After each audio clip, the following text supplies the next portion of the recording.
Vão abrir, irmãos, a palavra de Deus em seu penúltimo livro, conforme a organização da Bíblia que temos em mãos, a Epístola de Judas.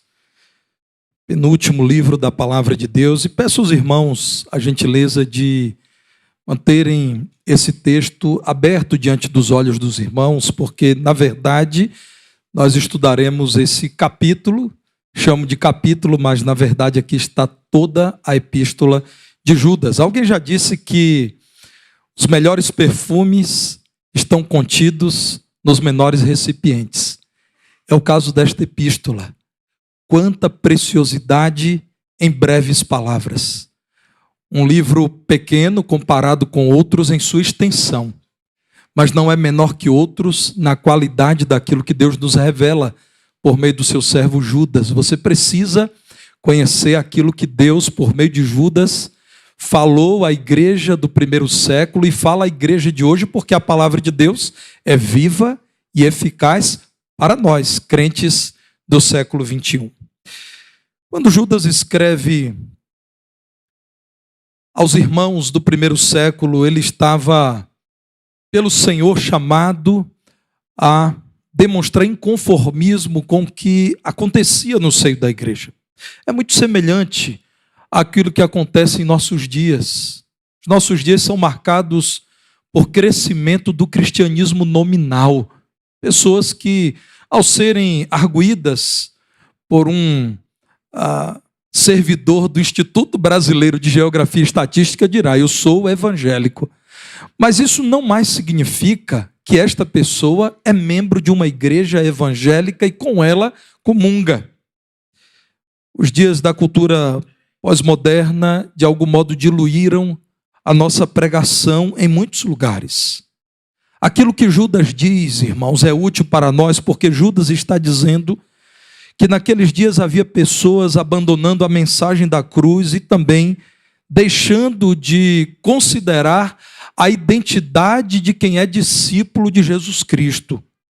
Jesus, por meio da sua palavra, chama a igreja, assim como chamou a igreja do passado, a revisar o seu compromisso no discipulado, o que começa com grandes convicções que deixam marcas profundas no caráter dos cristãos.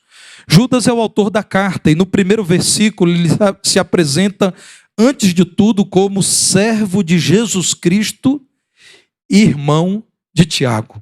A primeira apresentação que ele faz de si mesmo é: eu sou servo do nosso Senhor Jesus Cristo. A identidade dele está na sua condição de servo de Jesus, antes mesmo da referência familiar.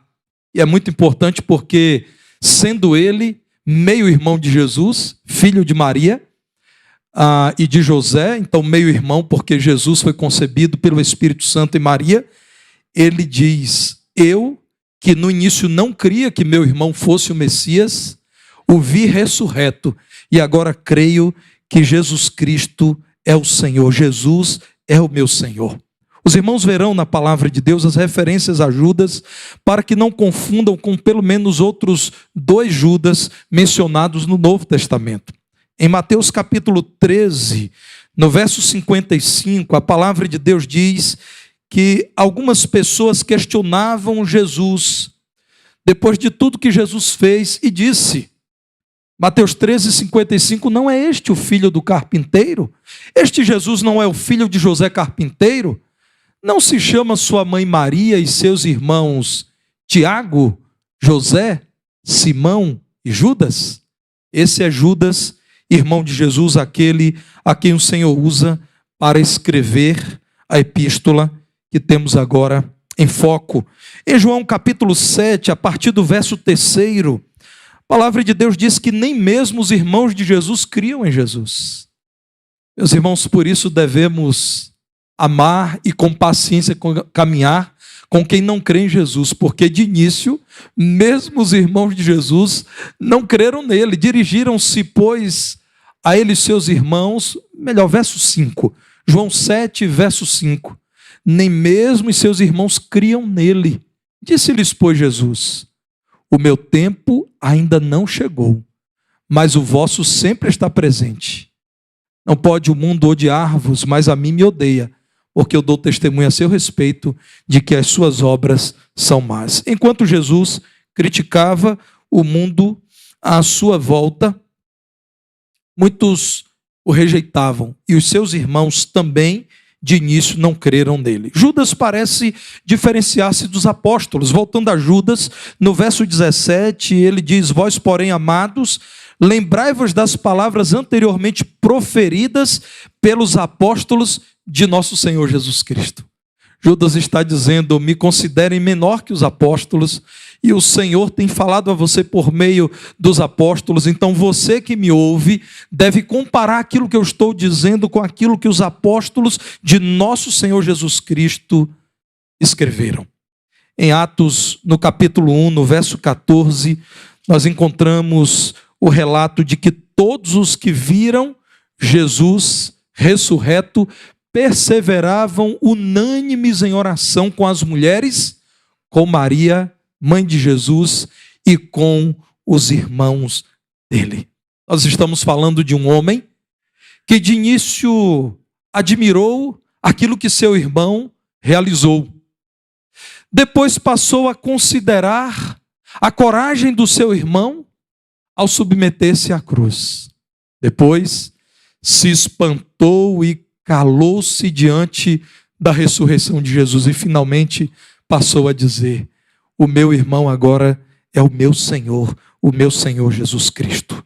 Em Judas 1:2, nós encontramos a continuidade quando ele, em nome de Cristo, deseja que a misericórdia, a paz e o amor de Jesus Cristo sejam multiplicados à igreja. E finalmente então ele diz: amados, verso 3, quando eu empregava toda a diligência em escrever-vos acerca da nossa condição de salvos, da nossa comum salvação, foi que me senti obrigado a corresponder-me convosco, exortando-vos a batalhardes diligentemente pela fé que uma vez por todas foi entregue aos santos. Judas diz: os dias são difíceis. Há no seio da igreja gente que tem abandonado a doutrina de Cristo, e isso se vê na vida imoral que tem adotado. Portanto, estamos em meio a uma batalha, e essa é a batalha pela fé. Ao lerem no texto bíblico a fé que foi dada aos santos, entendam, irmãos, a mensagem de Jesus. A fé aí é sinônimo de doutrina. A batalha pela doutrina que recebemos do Senhor Jesus Cristo. Então Judas escreve essa carta para exortar os seus leitores, dizendo-lhes: valorizem quem vocês são. E quem eles são? Olhem para o versículo 1 mais uma vez. Judas diz que está escrevendo aos chamados. Vocês foram chamados pelo Senhor. Vocês são amados em Deus Pai. E vocês são guardados em Jesus Cristo. Judas escreve para exortá-los a valorizarem a grande salvação em Cristo, portanto, a não se desviarem com aqueles que tentavam conciliar o mundo com a vida cristã. No verso 4, Judas diz: há certos indivíduos que se introduziram com dissimulação, os quais desde muito foram antecipadamente pronunciados para esta condenação, homens ímpios, que transformam em libertinagem a graça de nosso Deus e negam o nosso único soberano e Senhor Jesus Cristo. Judas diz: irmãos, há pessoas que estão reinventando o evangelho, atualizando a doutrina de Cristo. Estão selecionando daquilo que Cristo tem dado ao seu povo o que lhes é conveniente e o que não é. Eles tornaram-se liberais, porque não estão firmados na doutrina de Cristo. A vida deles denuncia que eles não andam com Cristo. Judas é usado por Deus para dizer: o Senhor é zeloso por sua palavra, por sua mensagem, por sua igreja. Portanto, saibam que ele está irado com vocês. No verso 13, Judas fala-nos, irmãos, sobre a ira do Senhor. Mas antes, no verso 12, veja o que Judas diz daqueles que estavam negando o evangelho e vivendo uma vida imoral e contaminando a igreja. Da parte de Deus ele diz: estes homens que negam o evangelho, que abandonam a doutrina de Cristo, e porque abandonam a doutrina de Cristo, vivem uma vida vergonhosa. Estes homens são como rochas submersas em vossas festas de fraternidade, banqueteando-se juntos sem qualquer recato. Vejam o que Judas diz: eles já estão na igreja fazendo o que querem, sem qualquer constrangimento. Pastores que a si mesmos se apacentam. Eles não ouvem os pastores da igreja. São nuvens sem água, impelidas pelos ventos. E vejam que decreto duro. São árvores em plena estação dos frutos, destes desprovidas. Está na hora de dar frutos, mas eles não estão dando frutos porque se afastaram do Senhor. O verso 13 continua dizendo: são ondas bravias do mar que espumam as suas próprias sujeiras ou sujidades, estrelas errantes, para as quais tem sido guardada a negridão das trevas para sempre. Então, por meio de Judas, o Senhor diz: reprovados, que são aqueles que abandonam a fé em Cristo, serão também julgados pelo Senhor, porque o Senhor está irado contra aqueles que perturbam a ordem, a identidade e a mensagem da igreja do Senhor. Vejamos, irmãos, as convicções que Judas apresenta, que marcam aqueles que, na batalha da fé, não se deixaram vencer pela libertinagem, pela heresia, pelo abandono do cristianismo apostólico. É o verso 1. São chamados por Deus, são amados em Deus e são guardados em Jesus Cristo. Paul Van Gorder, ao comentar esse texto, diz que essas palavras do verso 1 apresentam uma tríade de bênçãos divinas que podem ser reclamadas por todos os crentes. Irmãos, Judas diz: os dias são difíceis, mas ele também diz: há discípulos de Jesus que são chamados, amados e guardados por nosso Deus. E essa é a minha oração, que ao olhar o estado de preocupação que inspira a igreja evangélica em nossos dias, que ao olhar para nós mesmos aqui nesta igreja local, os irmãos se perguntem: temos nós permanecido fiéis à mensagem de Jesus e temos vivido como discípulos de Jesus? Há pelo menos, irmãos, 3 grandes convicções, segundo Judas, inspirado por Deus, que identificam o discípulo de Jesus. E eu convido você a se perguntar: eu tenho tido essa convicção ou preciso orar para que o Senhor reafirme em meu coração esta certeza? A primeira convicção daqueles que são discípulos de Jesus em tempos trabalhosos é que Deus nos chamou para sermos santos.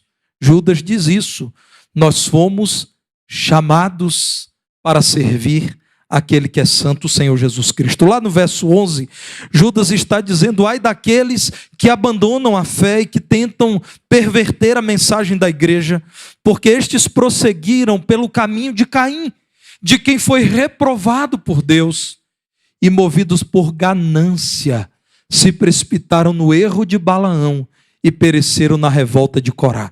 O que Judas está dizendo é: assim como o Senhor reprovou Caim, Balaão e Corá, aqueles que em Corá se rebelaram, o Senhor também tem reprovado aqueles que não têm vivenciado a sua vida em santidade. No verso 18, no último tempo haverá escarnecedores, andando segundo as suas ímpias paixões. São estes os que promovem divisões sensuais que não têm o Espírito. Nós todos sentimos, irmãos, quando ouvimos as notícias acerca de crentes sensuais. Nós ouvimos falar que agora há blocos de carnaval que se identificam como evangélicos. Eu não acredito que isso seja possível. Nós ouvimos falar, irmãos, de gente que despreza o casamento segundo o modelo bíblico e se afirma como evangélica. Nós ouvimos falar, irmãos, de líderes cristãos que são conhecidos pelos recursos financeiros que têm reunido e pelos imóveis caros que têm conquistado, do que por sua piedade e temor ao Senhor. Essas coisas nos espantam, porque nós temos coração, porque amamos a igreja do Senhor. Mas esse espanto não deve ser considerado novidade. A palavra do Senhor diz que no tempo do fim, no contexto da volta do Senhor Jesus Cristo, e Ele em breve virá, muita gente escarneceria da mensagem do Evangelho. E para aqueles que têm permanecido firmes na pregação genuína do Evangelho, dariam notas ou sentenças do tipo: são conservadores, são fundamentalistas, são ultrapassados, são quadrados, são batistões. A palavra do Senhor nos fala de um tempo em que muita gente, por não se conformar com a doutrina de Cristo, promoveria divisões.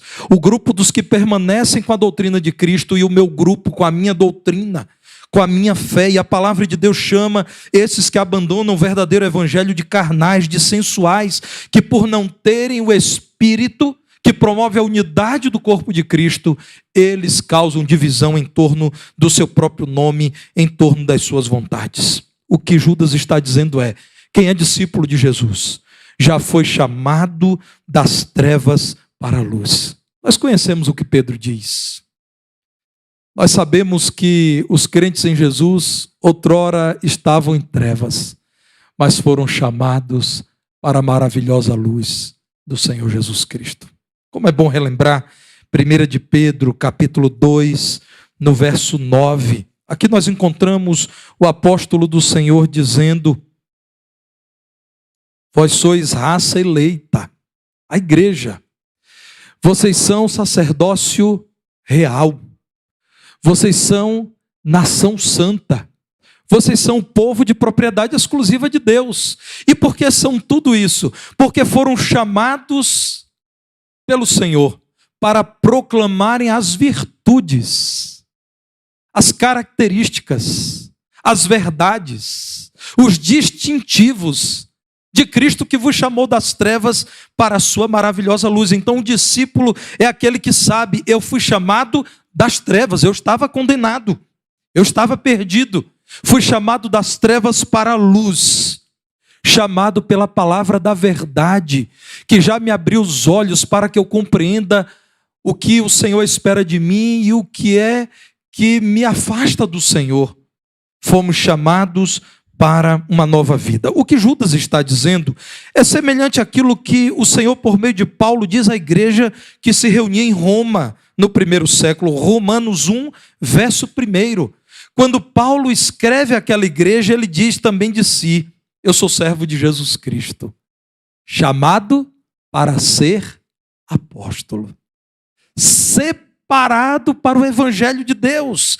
E vejam o que ele diz no verso 6: de cujo número sois também vós, chamados para serdes de Jesus Cristo. Verso 7, a todos os amados de Deus. É semelhante ao que Judas diz, porque o Espírito que moveu Judas a escrever é o Espírito que inspirou Paulo. A todos os amados de Deus que estáis em Roma, chamados para serdes santos.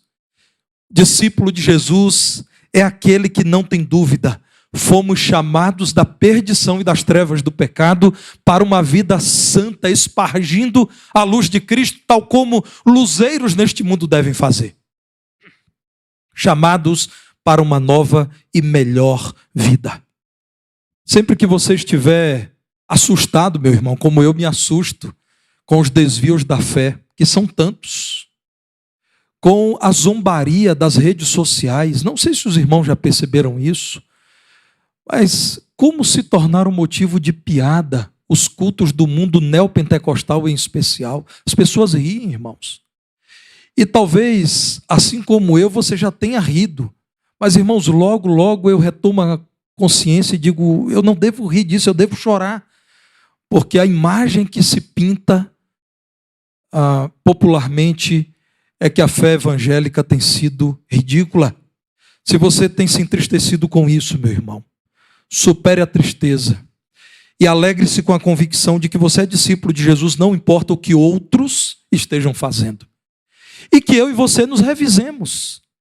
Quem está em pé, que tenha cuidado para não cair, que clame ao Senhor por misericórdia. Você precisa nutrir essa sua convicção de que você foi chamado para ser santo, para abandonar o mundo e o que nele há e servir a Cristo com todo o seu coração. Judas diz à igreja: Há pessoas que se comportam nas nossas festas de fraternidades como se fossem nossos irmãos, mas não são, porque vivem na sujeira do pecado, porque toleram uma vida reprovada por Cristo. Judas está dizendo: o discípulo de Cristo é quem foi chamado e liberto por Cristo do pecado para viver na luz. Uma segunda convicção é que o discípulo de Cristo é amado por Deus. Sim, meu irmão. Se você em algum momento tem enfrentado as lutas da baixa autoestima, você tem se considerado pouco importante, pouco valioso, pouco útil, considere o que Judas está dizendo da parte de Deus, que os discípulos de Jesus são amados por Deus Pai. E lá no verso 21, ele insiste: Jesus Cristo guarde vocês no amor de Deus. No verso 24, ele diz: ora, nós damos louvor àquele que é poderoso para vos guardar de tropeços. Ele ama vocês. Não se espantem com a degeneração da igreja e com o crescimento do falso evangelho. Vocês estão nas mãos daquele que criou vocês e criou com muito amor. Cada parte do corpo de vocês foi desenhada pelo Senhor. Não há nada aí que seja desprezível, que deva ser eliminado, que deva ser rejeitado, que deva causar vergonha. Deus criou você com amor, mas Ele fez muito mais que isso. Ele adotou você como filho do ponto de vista espiritual, porque você era filho da ira de Deus, era filho do pecado. E ao receber tão grande salvação em Cristo e ter sido por Cristo liberto da condenação eterna, lavado do pecado, você foi unido a Cristo de tal modo que agora foi adotado como filho dele, e nada poderá separá-lo do amor dele. É o que Deus nos diz por meio da Epístola aos Romanos, no capítulo 8, verso 38. O conhecido texto que destaca o tão grande amor de Deus por nós. Diz Paulo: estou bem certo, eu estou convicto, diz Paulo, de que nem a morte, nem a vida, nem os anjos, nem os principados, nem as coisas do presente, nem do porvir, nem os poderes, nem a altura, nem a profundidade, nem qualquer outra criatura poderá separar-nos do amor de Deus que está revelado em Cristo Jesus, nosso Senhor. Você é amado por Deus, meu irmão. Então, sempre que alguém tenta diminuir você dizendo: você é incapaz, lembre-se, eu fui amado por Deus, o Deus eterno, que não se engana, o Deus de toda a terra. Se alguém disser que você não é belo, não concorde com isso. Lembre-se, você foi amado por aquele que é o padrão de beleza. Tudo que é belo foi pensado por Deus, foi executado por Deus. Sempre que alguém olhando para você estiver dizendo: vejo que você é fraco, incapaz, não leve isso a sério, não é verdade. Você foi amado por Deus e Deus te conhece profundamente. Amados como filhos de Deus, nós fomos transformados em servos dele. E isso é maravilhoso, porque servo é propriedade de um Senhor. Você acredita mesmo que Deus traria para ele servos que não têm valor? Pelo contrário, é um Senhor cuidadoso que habilita, capacita, instrumentaliza, dá poder aos seus servos. Você foi criado por ele, salvo por ele para viver unido a ele eternamente. Mas você também é servo dele. No reino dele você desempenha funções. Como servo do Senhor você é usado por Deus, você é usada por Deus. Isso é amor, irmãos.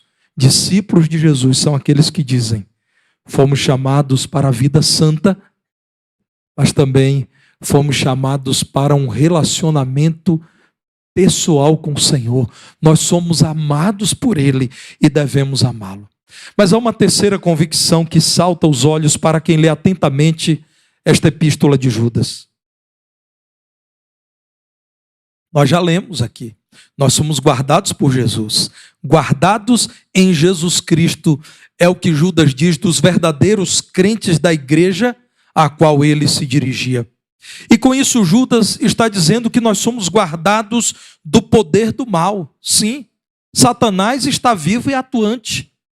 Não dá, irmãos, para desprezar a informação bíblica de que esse mundo jaz o maligno e de que o nosso acusador, rugindo como um animal feroz, quer nos tragar. Mas, irmãos, aqueles que foram chamados do pecado para a luz e por isso não são mais condenados, aqueles que são amados pelo Senhor e por isso não são esquecidos, são guardados pelo Senhor quando atacados pelo maligno, guardados também do mundo presente.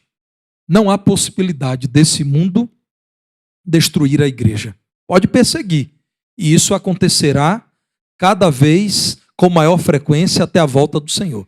Mas destruir a igreja não é possível, irmãos. Primeiro porque a palavra do Senhor não se tornará vazia. O Senhor já disse que virá buscar, ao fim da história, um povo seu, zeloso de boas obras. Uma noiva imaculada e incontaminada. Ele encontrará essa igreja. Não há possibilidade, irmãos, de o plano do Senhor deixar de vigorar. O Senhor virá buscar a sua igreja, o remanescente fiel. Um povo que será mal visto pelo mundo, um povo que será condenado pela falsa igreja, porque é preciso deixarmos o romantismo da fé e olharmos para as Escrituras que dizem sim, que o falso evangelho crescerá, os falsos profetas se multiplicarão, o outro evangelho será abraçado por muitos, aquele que é anátema, aquele que é maldito, mas o Senhor nos guardará do mundo presente. E Ele virá buscar uma igreja que é sua. Em segundo lugar, irmãos, Deus não tem um plano B. O que o Senhor apresenta em sua palavra para substituir a igreja? Não há. O plano de Deus é perfeito. Chamar das trevas para a luz um povo dele, amar esse povo e guardá-lo da maldade, preservando até o céu. Você precisa crer que o Senhor nos guardará nesse mundo, como Ele guardará eternamente, porque nós somos do Senhor. Olhe mais uma vez para a epístola de Judas. Os irmãos verão como tantas vezes Judas diz: aqueles que têm negado o evangelho e têm vivido uma vida impura são reprovados pelo Senhor. Verso 11, ai deles. Olhe um pouco mais à frente e no verso 15 é dito que haverá juízo contra todos. Olhe um pouco mais à frente e os irmãos verão quando a palavra de Deus nos diz, no verso 23, salvai-os. Salvem aqueles que estão em dúvida, mas ainda não perderam o temor de Deus. Salvai-os arrebatando-os do fogo. Quanto a outros, sede também compassivos em temor, detestando até a roupa contaminada pela carne.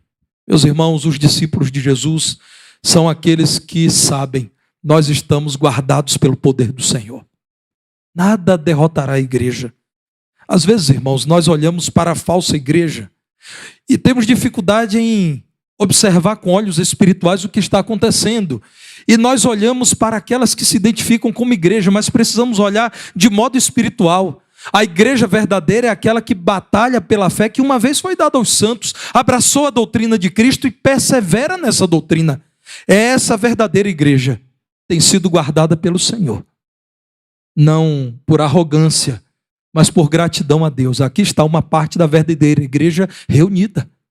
Aqui está uma igreja local, falha sim, de crentes que lutam contra as suas limitações, sim, mas uma igreja que tem amado o Senhor Jesus Cristo e a sua palavra e tem perseverado em pregar o santo evangelho. Nós temos tido, irmãos, a grata oportunidade de dizer às pessoas: abram a Bíblia. Eu reafirmo isto aqui agora. Comparem aquilo que o pregador diz com aquilo que está escrito. Caso o pregador diga algo que não possa ser provado pelas Escrituras, abandonem o pregador e fiquem com a palavra de Deus. Então, meus irmãos, existe sim uma igreja que abraçou a fé com todo o seu amor e ardor e tem batalhado por essa fé. Olhem para João capítulo 6, a partir do verso 37. Precioso texto da palavra do Senhor que nos cabe ler nesse momento. João 6, verso 37.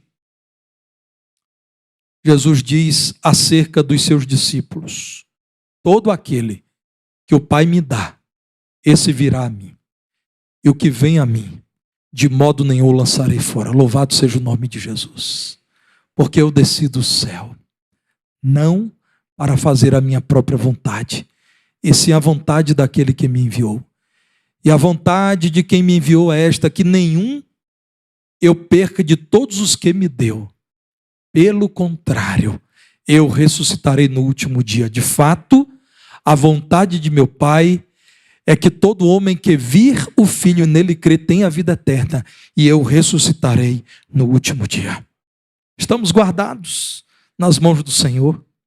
Nós pertencemos ao Senhor. Jesus diz, é impossível que alguém que foi chamado pelo Pai, e esse alguém creu no Filho que é revelado pelo Pai, é impossível que essa pessoa se perca. Pelo contrário, quem é meu, quem me pertence, quem é santo, quem é amado por mim, guardado pelo meu poder, será ressuscitado no último dia.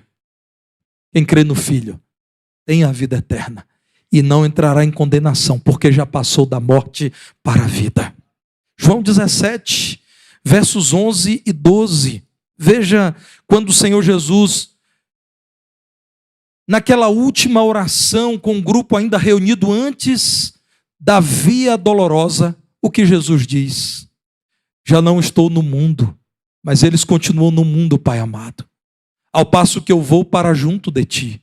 E Jesus continua orando ao Pai, dizendo, Pai Santo, guarda-os, guarda os teus filhos, guarda os meus discípulos, guarda-os em teu nome, que me deste, para que eles sejam um, assim como nós. Quando eu estava com eles, guardava-os no teu nome. De novo o Senhor Jesus dizendo, protegia-os, tinha-os sob os meus cuidados, guardava-os no teu nome que me deste, e protegi-os, e nenhum deles se perdeu, exceto o filho da perdição, para que se cumprisse a Escritura. Exceto aquele, o Iscariotes, o outro Judas, que a palavra do Senhor antecipadamente apresentou como aquele que rejeitaria o Senhor, que o trairia, que o negaria. Ainda um texto da palavra do Senhor que me toca, está em 1 de Pedro, capítulo 1, a partir do verso 3º. Ação de graças do apóstolo Pedro. 1 de Pedro 1,3, ele diz assim, bendito o Deus e Pai de nosso Senhor Jesus Cristo, que segundo a sua muita misericórdia, nos regenerou para uma viva esperança, mediante a ressurreição de Jesus Cristo dentre os mortos. Ele fez tudo isso, irmãos, para quê? Verso 4, para uma herança incorruptível, sem mácula, imarcessível, reservada nos céus para vós outros que sois guardados pelo poder de Deus, protegidos, que sois recolhidos ao abrigo do Senhor mediante a fé para a salvação preparada para revelar-se no último tempo. Quantas convicções preciosas. O meu convite e desafio para você é, hoje ainda, leia a epístola de Judas. Pouquíssimos minutos. E ao ler a epístola de Judas, relembre, os nossos dias são trabalhosos desde os dias de Judas. Nós estamos no tempo do fim, na era do fim, na era da igreja. Que você admita, os dias são difíceis, os tempos trabalhosos. Precisamos nos portar de modo vigilante. A falsa fé tenta invadir a igreja. Os hereges se tornam influenciadores. O falso culto, popular. Mas também, meu irmão, ao ler acerca disso tudo, diga, o Senhor tem nos dado convicções que nos permitem nos afastarmos do falso evangelho, do evangelho libertino, e continuarmos desfrutando daquela paz. Aquela paz que excede todo o entendimento, que só conhece quem é discípulo de Jesus. Que ao ler a epístola de Judas, você diga que bênção saber que o Senhor já me libertou das trevas, eu fui chamado à vida santa. Que alegria saber que Deus me ama. Sim, amor verdadeiro, amor perseverante, amor sem igual. E que você diga ao seu coração, eu estou guardado nas mãos daquele que tem todo o poder. Meus irmãos, se temos essas convicções, é porque somos discípulos de Jesus. E isso tem relação com a graça dele e não com o nosso esforço. Se há alguém entre nós que ainda não é discípulo de Jesus, ouça o chamado de Jesus nessa manhã e entregue-se a Jesus com a convicção de que em Jesus você terá poder para abandonar o mundo e o que nele há. Habitado pelo Espírito de Jesus, você perceberá o tão grande amor de Deus que pode preencher seu coração e impedi-lo de buscar amor naquilo que te destruirá e que esse mundo oferece.